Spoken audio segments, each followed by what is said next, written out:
Thank you all so much for joining us for the Prototyping a Minimum Viable Product and the Makerspace at a Blackfire Innovation Workshop. Joining us today is Kyle Basarich, Makerspace Coordinator and the Business Development Advisor at the Makerspace at Blackfire. He's going to provide us with some more information about prototyping, MVPs, and introduce you to the Makerspace at Blackfire Innovation and all that it has to offer. So I'm going to go ahead and hand it over to him to get us started. Yeah, well, hey, looks like this is going to be a bit of a small group discussion. If either of you have the ability to, I'd really appreciate being able to sort of see your faces and interact a little bit. This will be pretty much a 20-minute, 30-minute discussion. And so there's a bit of a back and forth. And so I'll ask you a couple questions. We'll sort of talk about the concepts that are presented. And honestly, if the content isn't sort of scratching the itch, if you have questions outside of what I'm talking about, let's get into it, right? And so to kind of give you a sense of where my expertise lie, oops. Oh, okay. Well, briefly then, I'll just give you a bit of an overview on the sort of product development process and who I am and how I might be able to assist. We'll talk about testing your solutions, right? And so the problem statements you've developed and the solution you're proposing, and how we might be able to sort of test that, and specifically in the context of prototyping, MVPs, and the concept, this idea of proof of concept, right? Um, After that, we'll go through a couple of examples to kind of drive that home, talk a little bit about the makerspace at Blackfire and the resources we have at that we can make available to you. And then the floor will sort of be opened up for a discussion, and we can talk about specifics about any of your projects. For those of you that are tuning in on the recording, I'm sure you'll be able to find my email. I'll have it up later on the screen there, and feel free to reach out directly, any of the teams that want to talk specifically about maybe how to do some MVP work, how to demonstrate proof of concept, the concepts that we're about to talk about. Feel free to reach out directly. So my background, well, I guess first off, presently I am the Makerspace coordinator at Blackfire, and so I oversee everything that goes on in the Makerspace. We're currently hiring and getting a few more student interns in there as well, and so overseeing that team, making sure all the machines work, and working one-on-one with all of our clients. I also work as a small business development advisor, rather a business development advisor for the SBDC, the Small Business Development Center here in Nevada. That is also located at Blackfire. And so should any of your ideas actually be really interesting to you and something you'd want to pursue and maybe try to start as a small business, that's another resource that is available to you, and something that I would be able to walk you into. I have my bachelor's in mechanical engineering, and I have recently just graduated from UNLV with my MBA. Before I came back to get my MBA, I had 10 years of product development and product management experience. And so spent a lot of time doing prototyping, demonstrating proof of concept, working on minimum viable products. And yeah, and so while I was at school here, I was able to participate in and lead the Rebel Venture Fund, a name that some of you may be familiar with. In that context, I was responsible for sort of reviewing pitch content, and so a lot of the exercise that you'll be doing to prepare for your final presentation, that's the content that the Rebel Venture Fund sort of saw on a daily basis. And so, again, something I might be able to help with there should you have any questions. I'm just another resource in your sort of your index of people to talk to. Yeah, and I guess I can officially say I am a professional maker, and so I'm earning a salary, running a makerspace, helping people make the things that they dream of, and so it's really something that's a passion of mine, and why Nevena and I got connected, and why I'm here today. And so with that said, we'll dig into it here. Um, so broadly speaking, I want to overview how products are developed, right? And I think this shouldn't be new to some of you. I'm sure to some of you this might be new, or maybe it's in a different format than you've seen. But broadly speaking, small businesses, established companies, um, people who are just bored on a Saturday and want to come up with something, they sort of figure out the problem or the issue or the project they want to work on, right? Gather some data about it, maybe do some brainstorming, around that problem and sort of come up with different ways that it might be solved, um, different technologies or mechanisms that could be involved in that. And that brainstorming sort of segues into concept generation, right? And so concepts in the realm of product development, concepts are sort of ideas that have been a little bit flushed out. You're able to sketch them. You're able to talk about them. Maybe they're high points, maybe they're drawbacks, in broad terms, but kind of an overview of your idea. Um, Concepts generally are whittled down from, let's say you have 10 concepts. By the time you start designing and refining those concepts, you might go from 10 to 3 or 10 to 2. And so in the design and refine stage, you really take it from the blank one page to maybe with the sketch on it and some bullet points. You take that to a fully fleshed out um, product, solution, software that would be ready to go to market. And then once you've completed that iterative design and refine phase, you release the product. Um, what's not shown here is it actually loops back, right? And so once the product is released, you're actually back to brainstorming. How can you make that better? How can you improve it? What's version 2? What are other products, services, softwares that could be expanded to fill in the product line? Maybe in creating the first product, you discovered a problem that is adjacent to it that you really want to address, right? And so you're back to brainstorming. Broadly speaking, that's the process, right? And what is critical about this is, and a lot of people tend to pass this by, especially engineers and technical types. It's all about the customer. The brainstorming, the concepting, the designing and refining at every stage of this process, taking the customer into account is critical. And that's especially true for for-profit businesses, but it's also true in the realm of not-for-profit, of for government, right? I mean, it's very critical to think about things from the customer's perspective, whoever that customer is, and we can talk more about that later.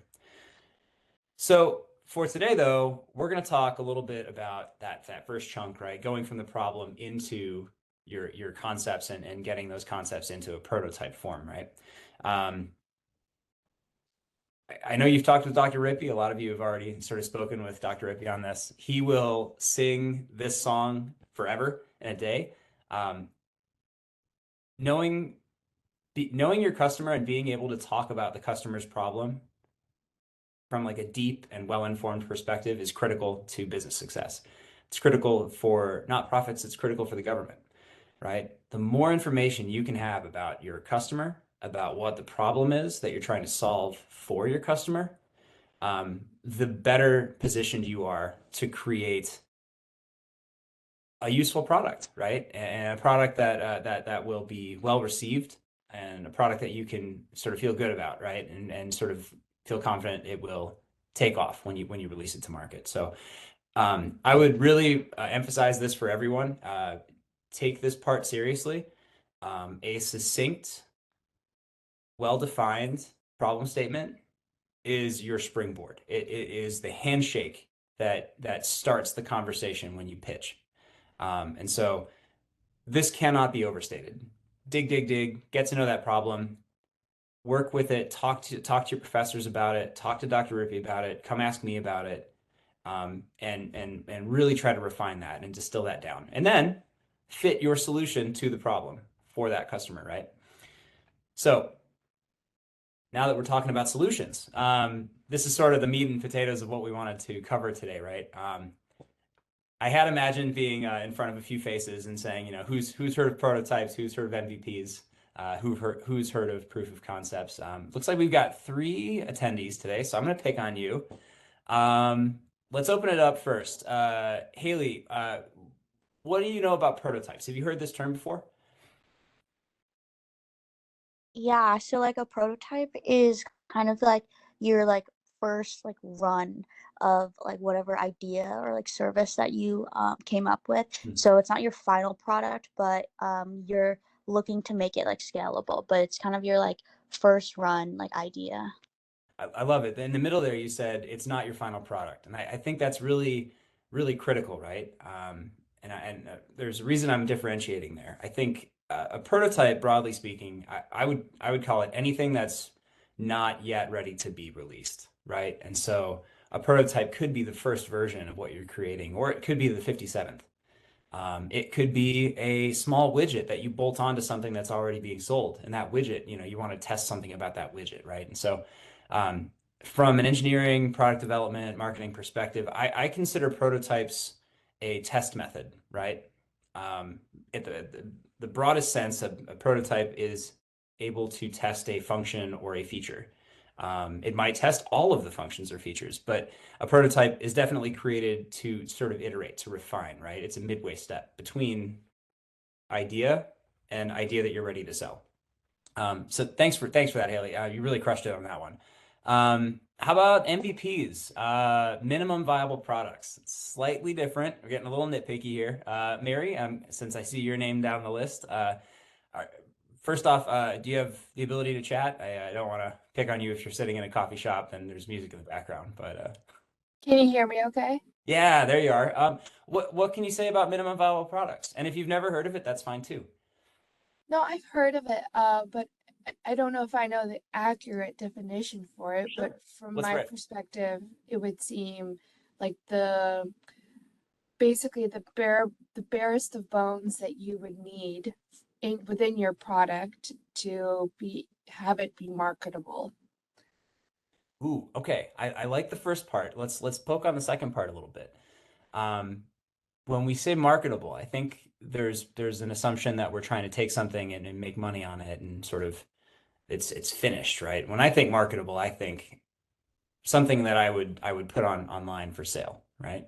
And that's other than that, you crushed it, right? So MVPs, minimum viable products, are the minimum bare bones, as you say, to sort of get your point across, right? And so um, sometimes that means it's something you can sell.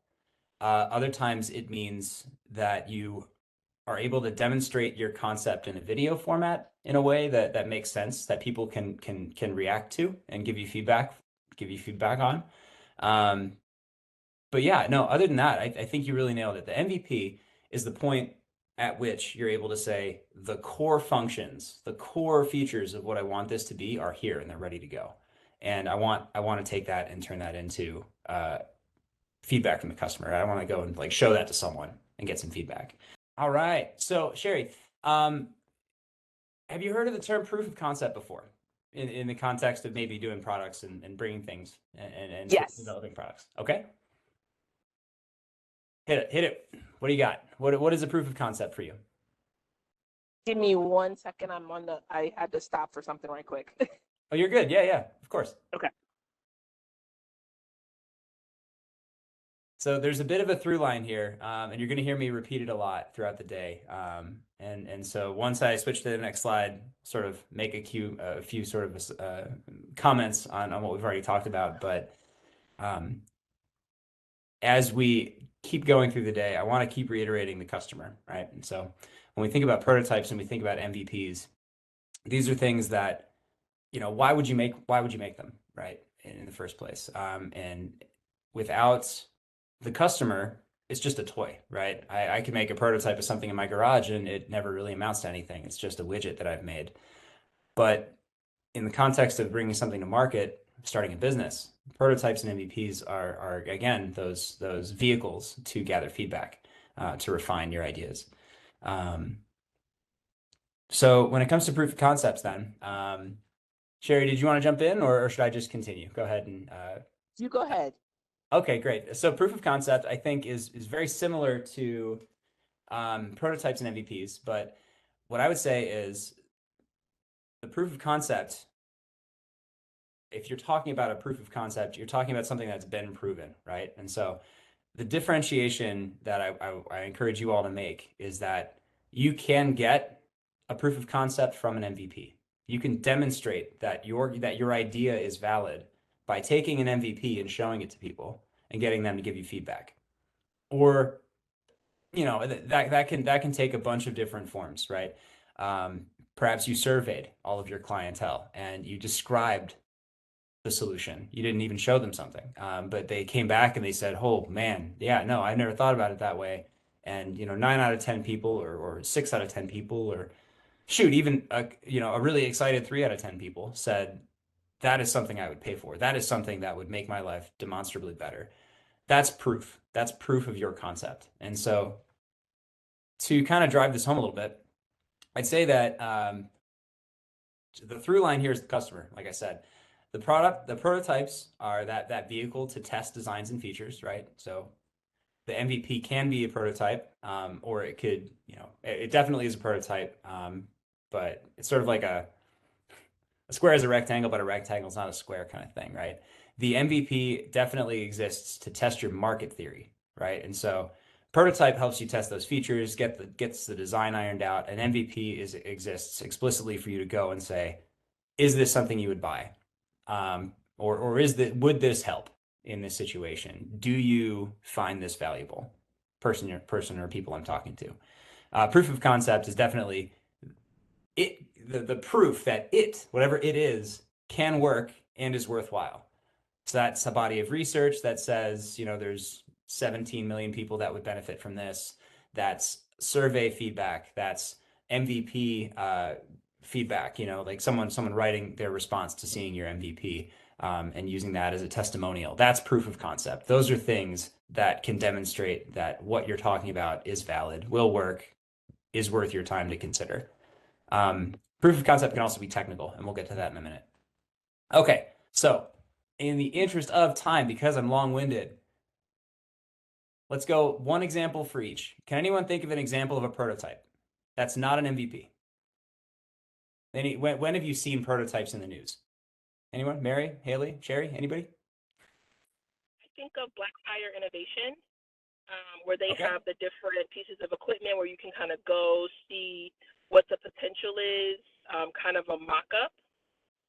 Yeah, that's excellent, right? The fourth floor, if any of you have never been there, come on over and tour it. It is UNLV property. You can come up there and say hi. The fourth floor is all about prototypes. It exists for people to come in and show off their prototypes in the context of a casino floor or a hotel room or an esports arena. That's where people come and take unfinished products, put them out, and say, "Here's what I'm working on. Who's excited?" Right? So that's a great call out, Sherry. Thank you. The prototype parrot, what's it called?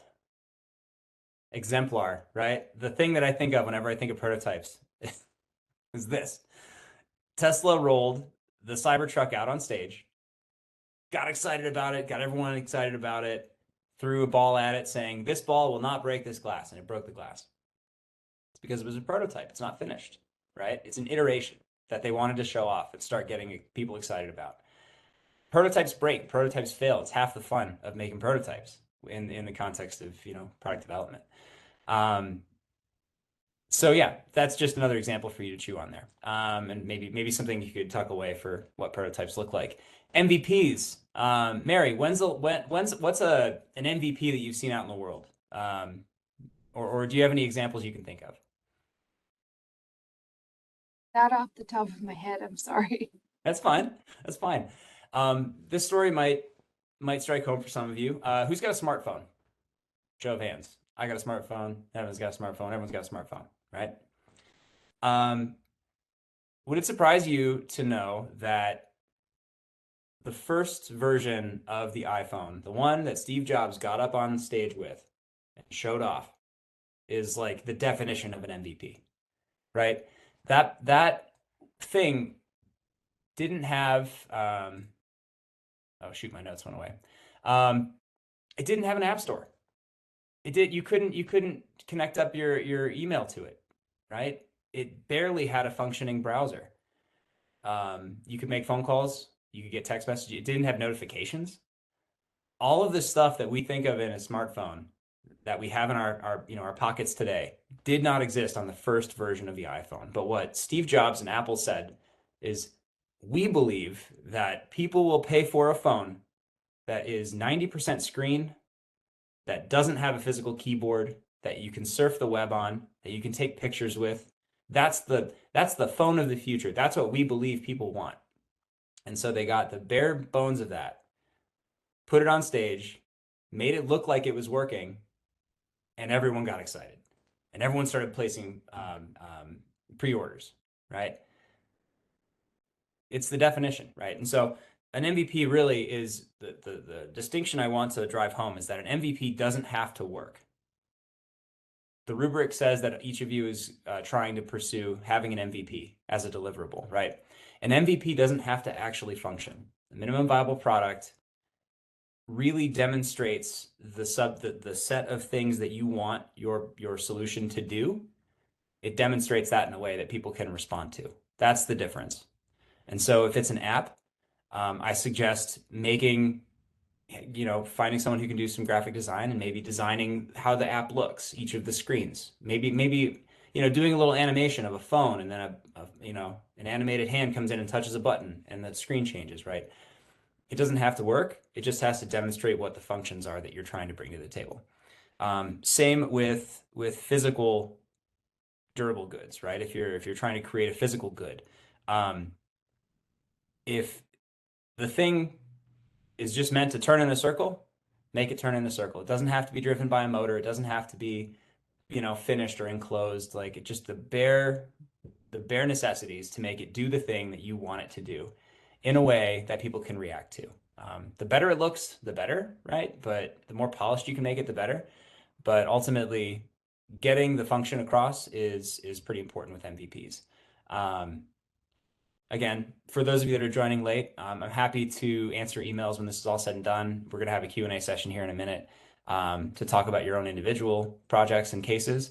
But yeah, MVP, really, we're going to figure out, if you come into the Makerspace, we're going to figure out how to make an MVP look good with the minimal amount of steps, right?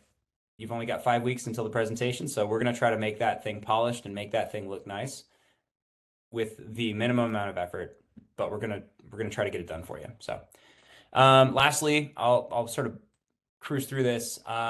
Proof of concept, I like breaking it down between two types of a proof of concept, technical and market.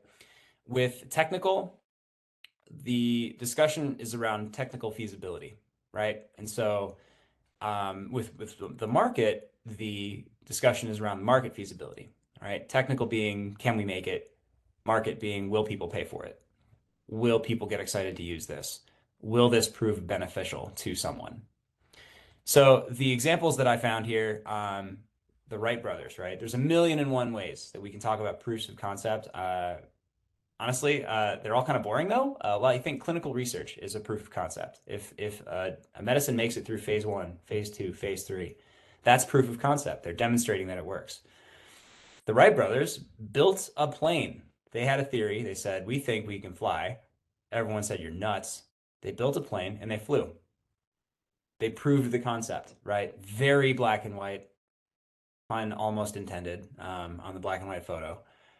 The other one, the market side, is a good example of market proof of concept of a market feasibility is Kickstarter, right? With the right campaign, getting your word out to the right people, the most silly things can actually come to life, right? I don't know that you could have walked into any toy maker and said, I want to make a fidget cube, right? But those two gentlemen and 154,926 other people said, I would pay for that. And I'm so excited about it, I'm going to give you some money before it's even done. Ultimate proof, right? No one questions it. Even if you're only asking each person for $1, that's still $150,000 for those two gentlemen to put a product into market before they even have the product, most times, right? So yeah, that's proof of concept. Lastly, we're going to pivot and we're going to talk a little bit about the Makerspace. The Makerspace over at Blackfire exists to help you put these prototypes and these proofs of concept and these MVPs together, right? We're here to help students, startups, small businesses turn ideas into reality, right? And so we do a bit on the marketing side. We do a bit with printing and soft goods. We do a bit on the workshop side. We can help you cut wood and plastic and put things together, 3D print, and so forth. We are located down near IKEA. And so we are a bit of a ways away from campus. And so that's a little tough for some people. But if you can make it in, it's worth your time. Come up to the 3rd floor of the Blackfire building.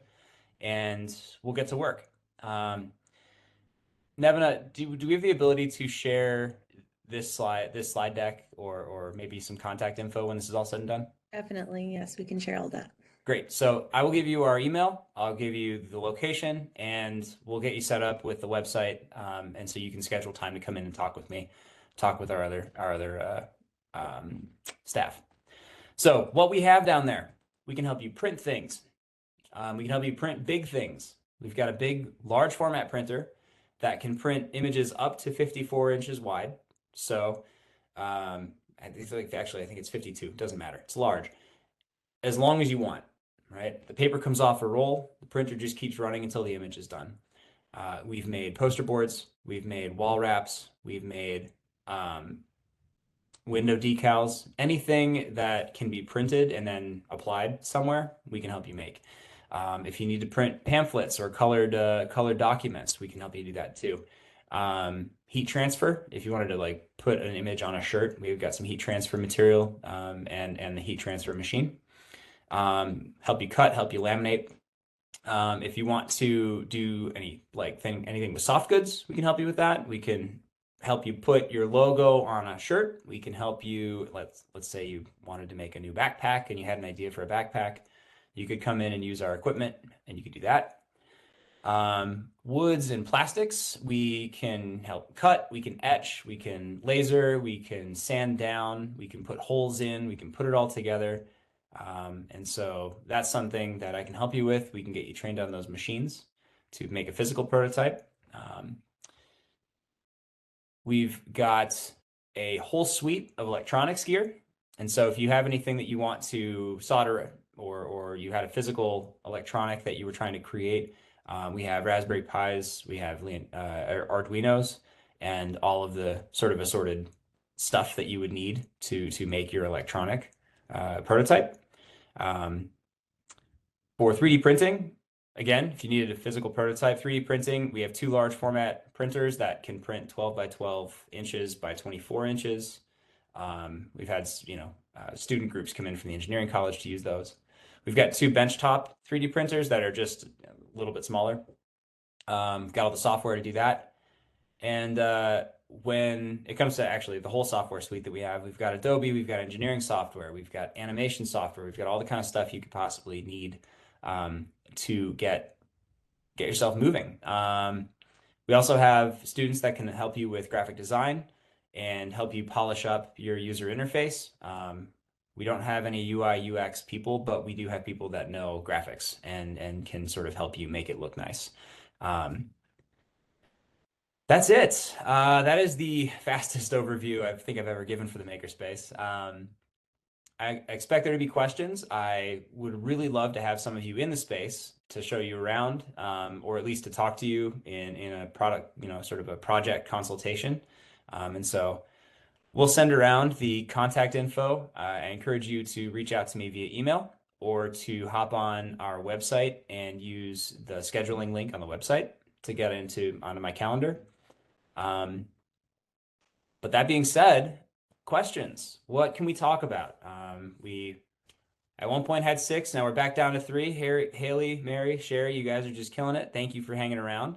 I don't know if we want to stop the recording for the question section, or if that would be if you guys want me to talk specifics about the project. Yeah, we can definitely do that. We'll stop the recording. That way you can go ahead and take some questions. Okay, thank you.